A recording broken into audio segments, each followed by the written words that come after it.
Entre os días 18 e 21 de xuño, Bragança acolleu un evento que asinalou o ponto de partida para aquilo que promete ser unha das iniciativas de referencia organizadas pela Cámara Municipal liderada por Isabel Ferreira nos próximos anos. Falamos da Feira Agrícola de Bragança, a cual iremos dedicar varios reportaxes unha vez que o certame contou con un vasto conxunto de actividades e propostas para diferentes públicos.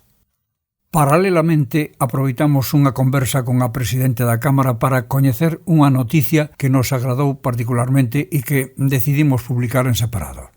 Consideramos que se trata de unha iniciativa que poderá servir de exemplo a varios municipios do Alto Támega onde continúa a existir a necesidade de criar máis espacios humanizados pensados para as persoas e com menor circulação automóvel. É um projeto piloto que vamos fazer nos meses de julho e agosto. Vamos tirar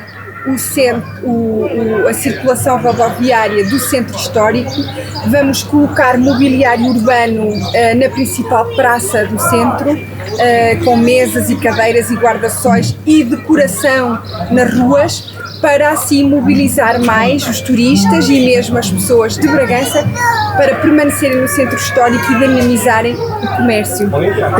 O comércio, xa que fala del, como tomou esta decisão do Executivo? Muito bom, muito positivo desde a primeira hora. Aliás, foi um projeto trabalhado com o comércio da zona do centro histórico e, portanto, têm sido parceiros desde o primeiro momento.